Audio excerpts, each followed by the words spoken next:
Thank you, thank you. So, where the previous speaker really went into the details, I will take you a little bit to a helicopter view. You need to start on the top before you go into the details.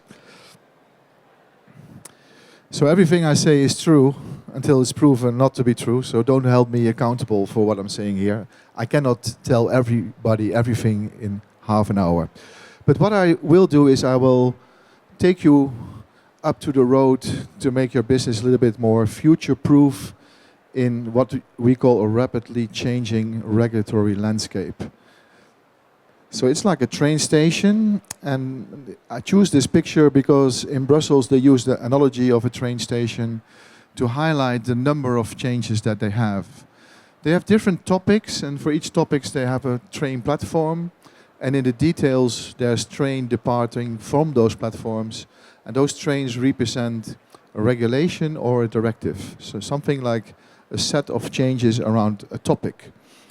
Not all the topics are related to your product, but in order to establish if that is true, you need to read all. That's what we do.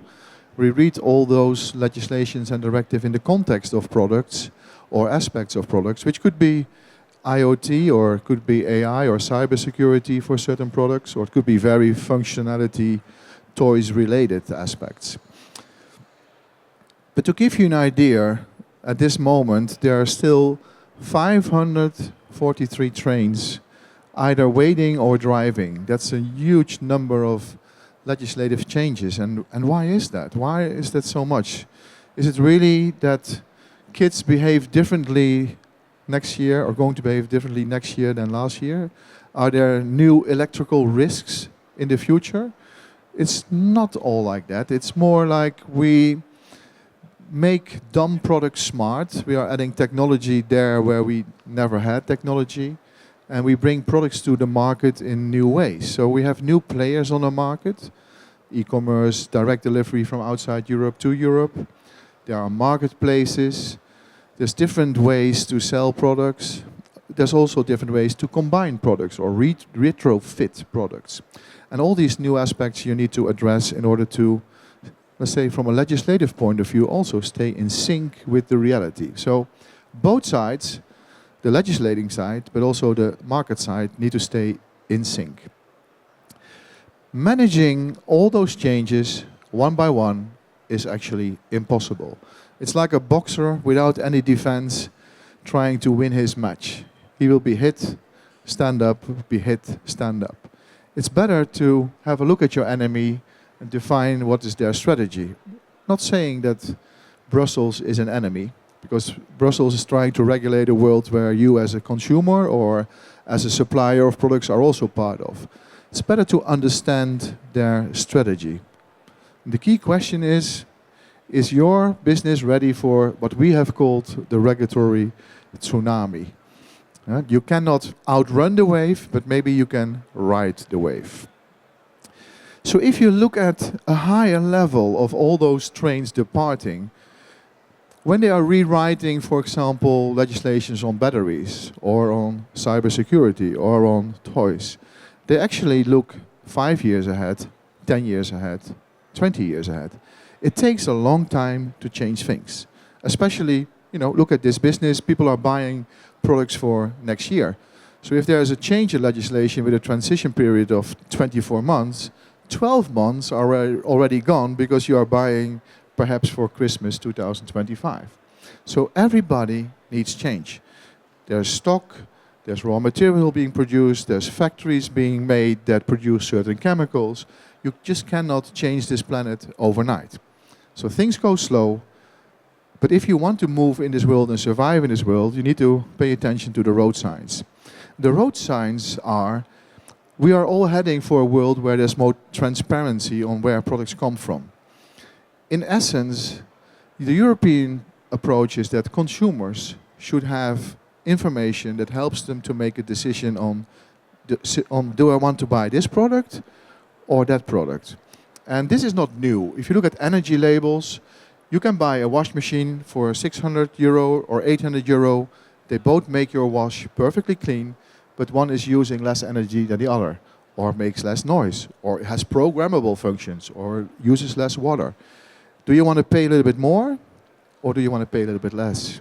And maybe have a higher cost of use. And there's new aspects being added. Where is this product coming from?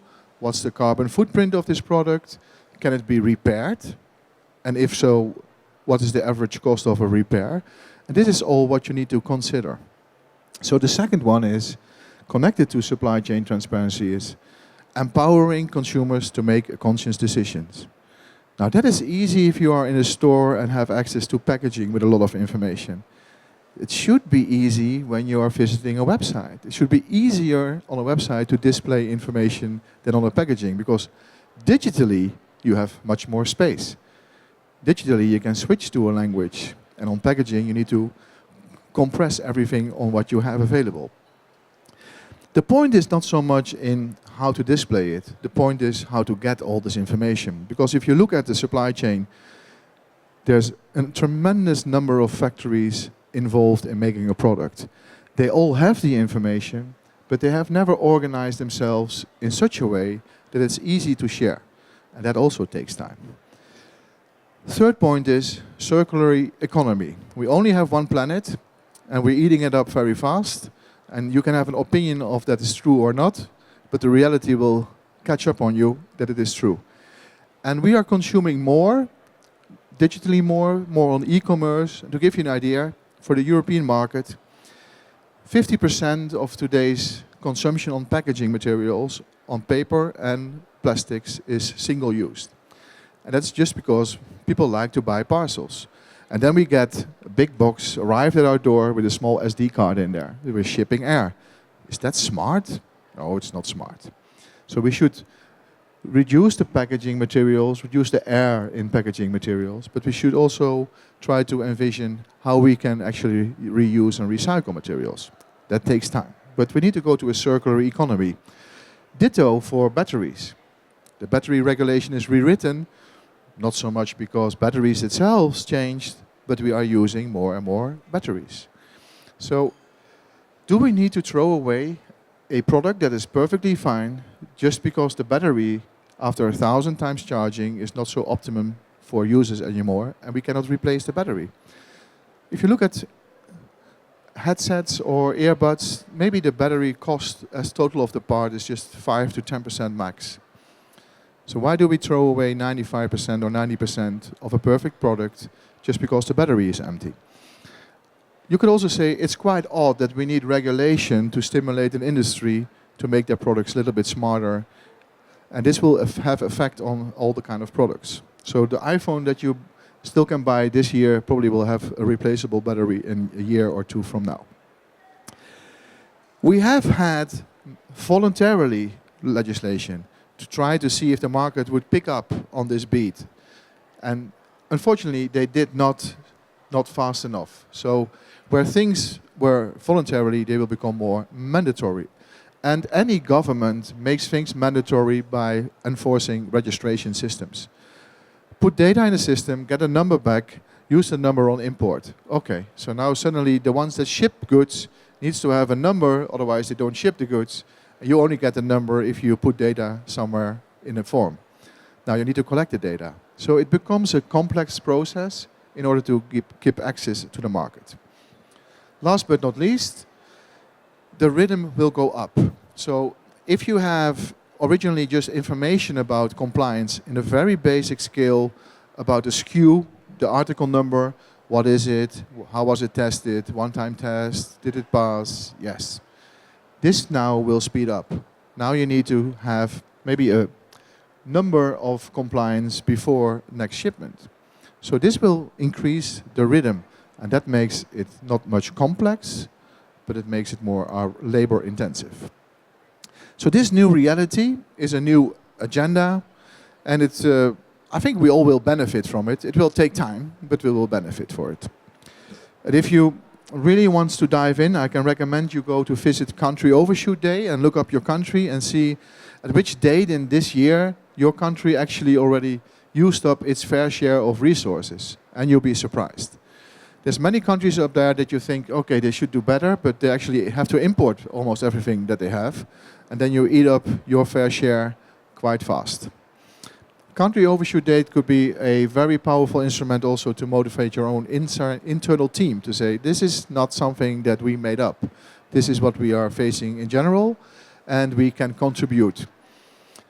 In that context, I saw a small thing on it was actually on YouTube or Instagram this week, where somebody said on stage, well, we did everything to save the planet, right? Everything, right? Yeah, we even sometimes bring our own bag to the store when we buy goods. Well, if that is our contribution, that's really, really minimum. So the point in all of this is, do you want to see it? And this has to do with business. If you don't change a business towards the future, you're out of business. That's not something particular new for 2024. That rule was always there. If a business doesn't change with the rhythm of the future, you will become out of business. And don't think that you are unique. There won't be scarcity because the consumer is there. The consumer has the need. The consumer wants to spend the money. If you don't deliver, somebody else will deliver. The question is, do you want somebody else to pick in your place? So I looked at the new agenda and say, okay, from an operational point of view, you have a legislative point of view. Now what about an operational point of view? So the same points. Social compliance. Social compliance will actually merge with product compliance. Basic example. If you are buying teddy bears from a store, from a factory, and you want to sell them in a store under your own brand, do you want safe teddy bears made by kids, or do you want to have safe teddy bears made by adults? That is what this means. You need to prove that not only your product is safe, but that everybody that is involved in making that teddy bear was also safe. And we had that with timber regulation. Difficult word. The timber legislation said, if you cut a tree, you need to have it need to come from a responsible resource. So you need to plant another tree, you should have a license for the tree, right? So if this tree is cut by people that actually should not cut the tree because they're underaged, or the tree is then transported to a wood mill by a truck leaking oil, that's also not good. So they are extending the EU timber regulation to EU deforestation-free products and saying it's not just about the tree, it's about how it was harvested and how it's processed. And what's happening after that tree is gone? Are you planting illegal soy on that and then feed cattle and then sell the leather? And on the profit of the leather you pay the fine because you cut the tree illegally?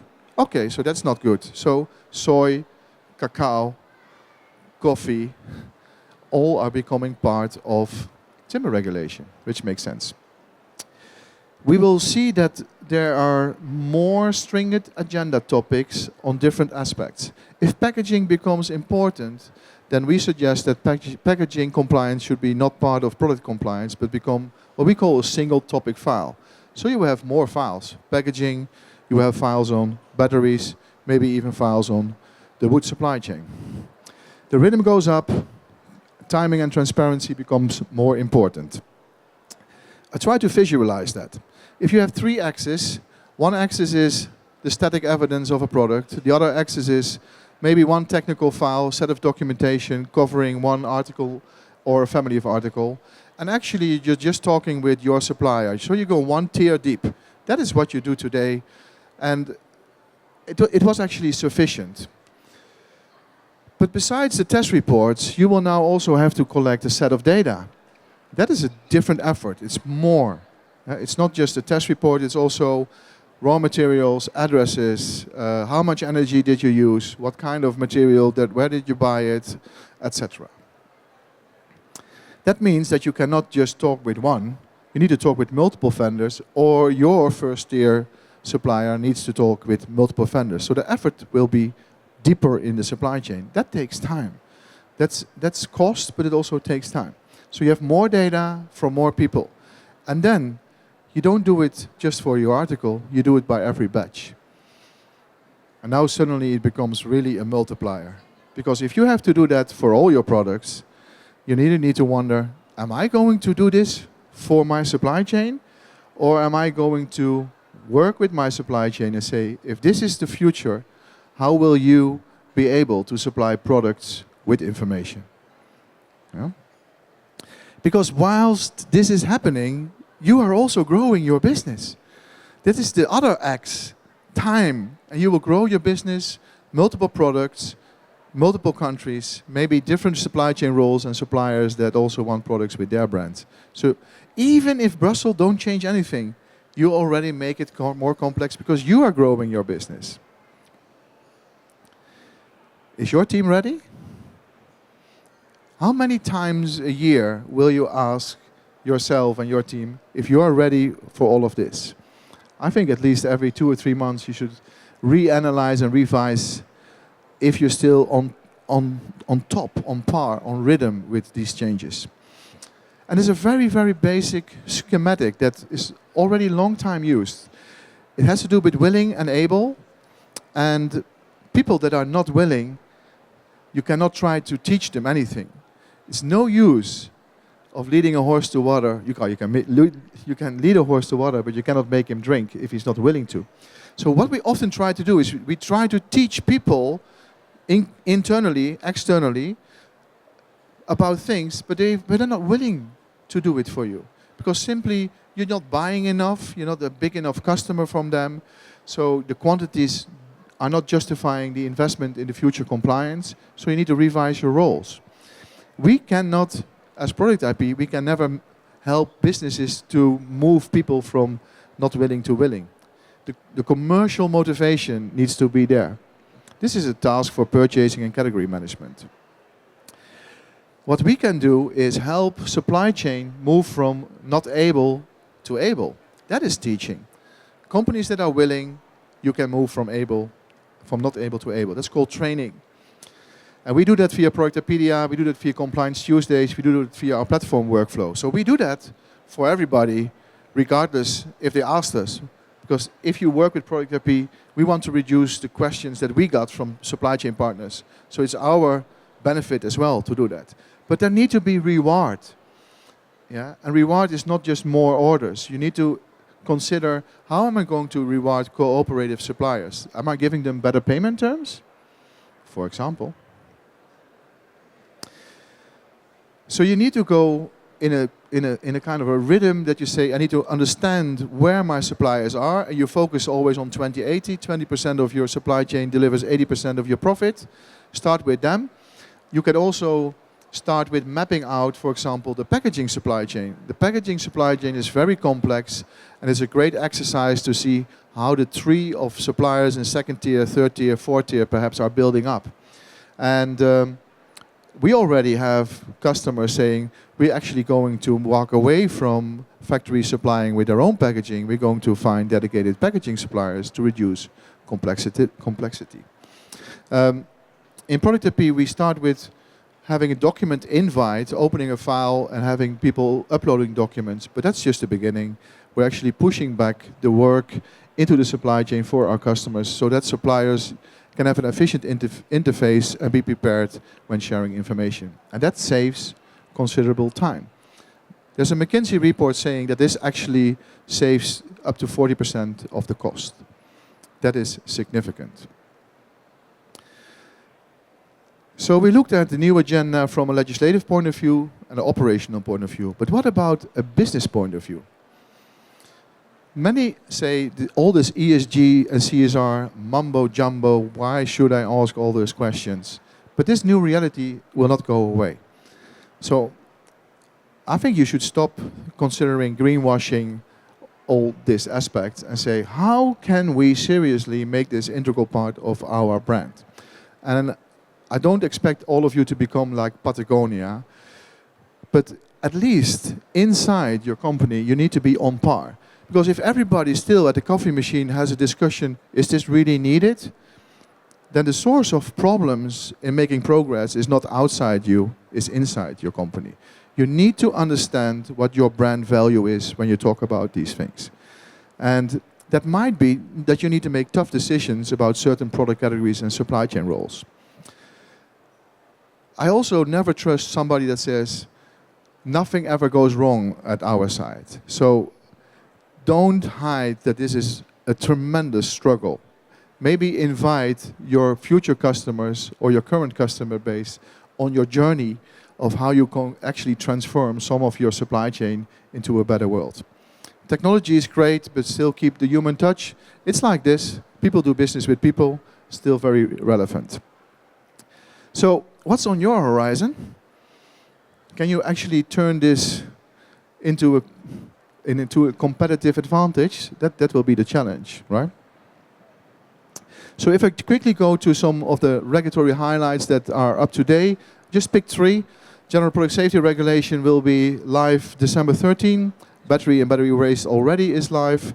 And the EU deforestation-free products, it should be live January 1st, but what is now hovering over the market is that it will be postponed by 12 months.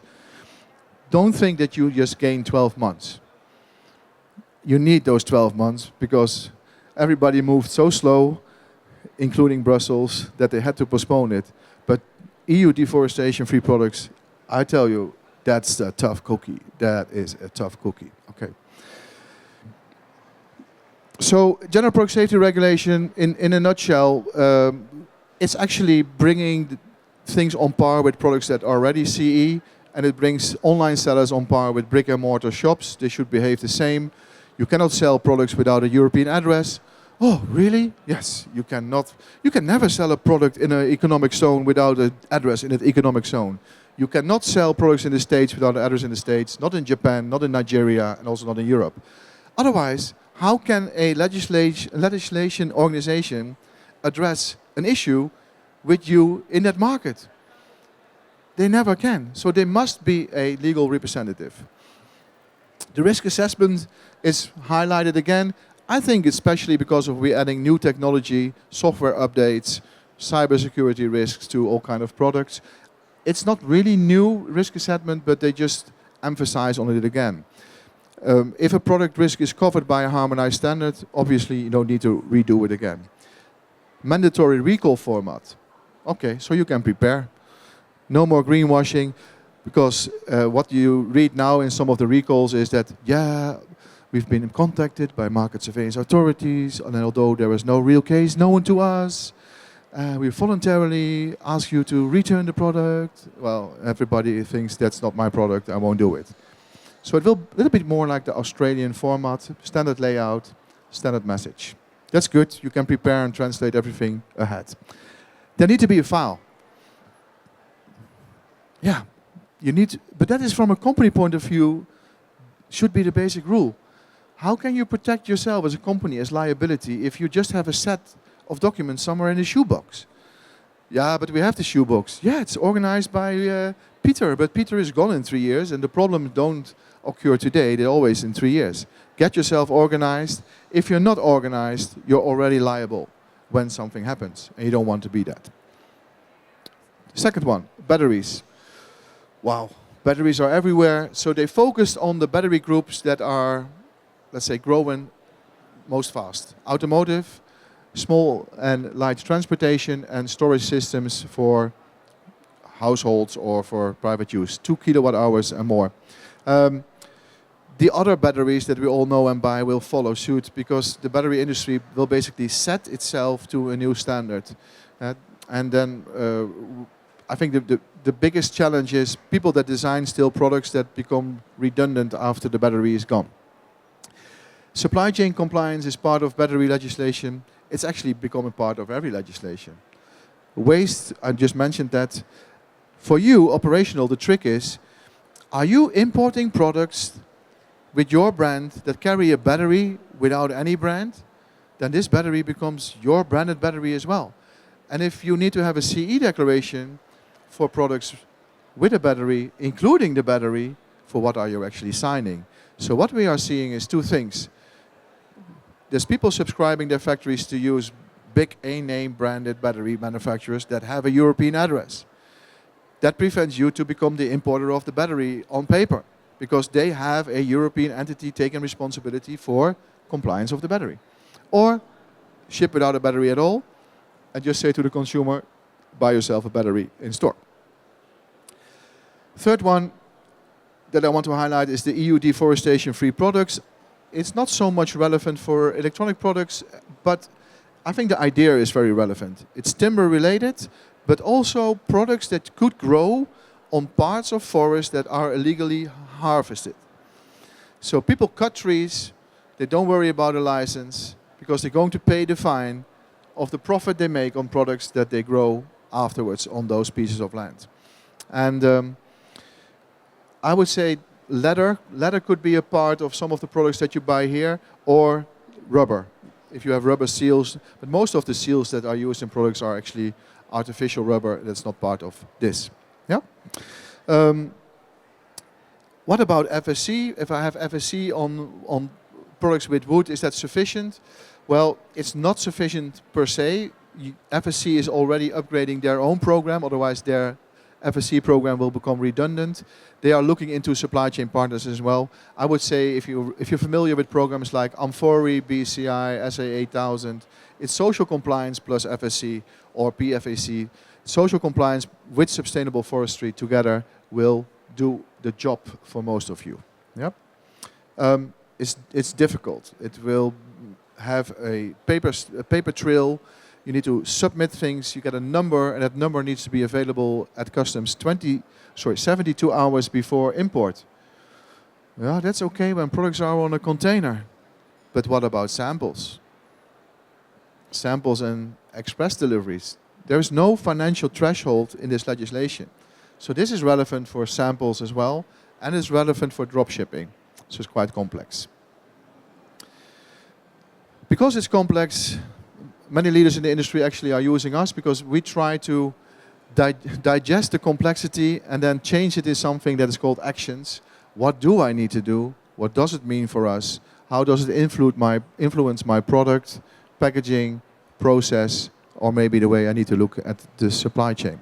So I recommend to follow us, define for yourself a new world with new challenges and new methods and how you're going to deal with that. Be proactive rather than active, because if you want to take the hit of 543 legislative trains, that's a battle you're going to lose. Yeah, get some ownership and start managing the change. Stay on top of things. You can download the ProductIP app on iOS or Android, and you get the latest of our Compliance Tuesday events. Some of them might be not relevant for you, but maybe for your supply chain partners. That was my presentation for today. Thank you for being part of this Global Source Summit on this aspect, and welcome your questions, if any. Thank you, Caspar, for your deep insight and the sharing of the EU regulatory update. So now we will have the Q&A session. If there are any questions from the floor, please raise your hand and we will pass the microphone to you accordingly.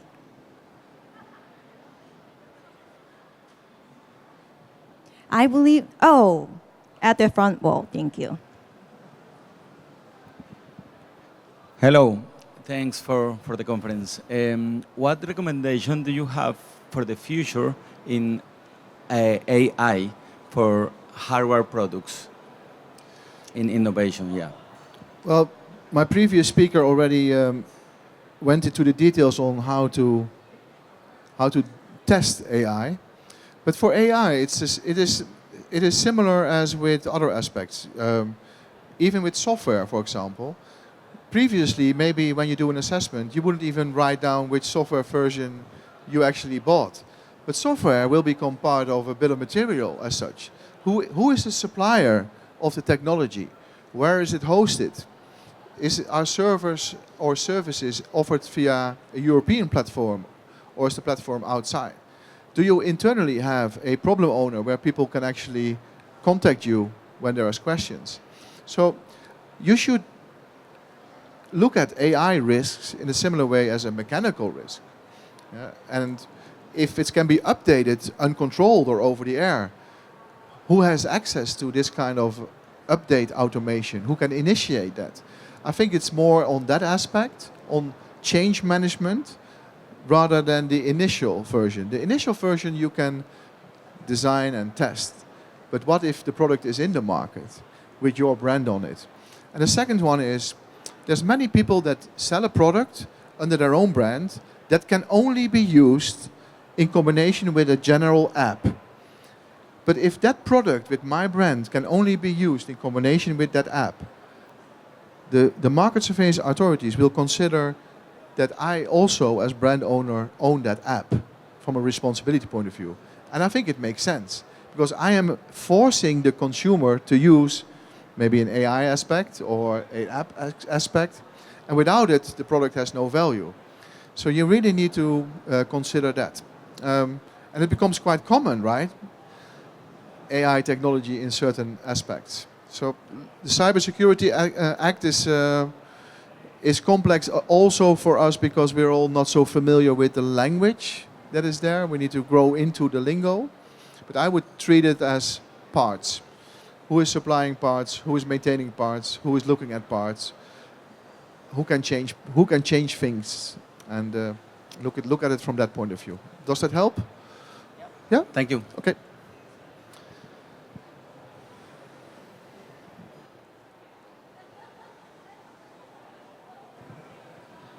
Thank you very much for the presentation. I catch up a little bit lately. We are going to set up a new brand globally, and we are also planning to cover Europe. I'm quite interested in your suggestion, especially about product IP and other certification. Can you give us an estimated budget and duration, how long we need to prepare all?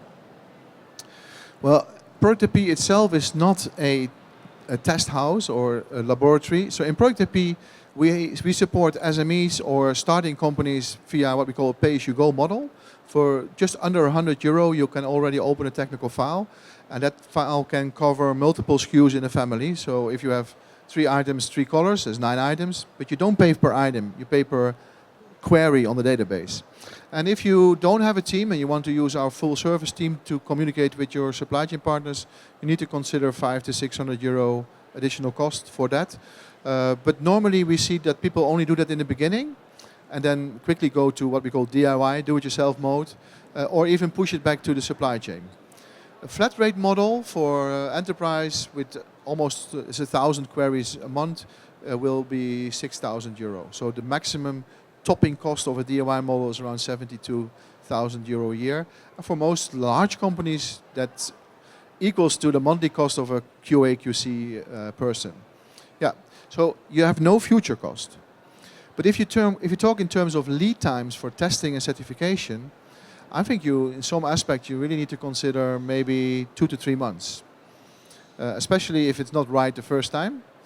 And there can be some waiting times on certain aspects. There can be some scarcity at labs. So plan ahead. It's like with flying. The earlier you buy your tickets on the airplane, the better price you got, but be there on the right time. Yeah. So planning, you can already start planning and buying time slots, for example. Yeah, that can do. You're welcome.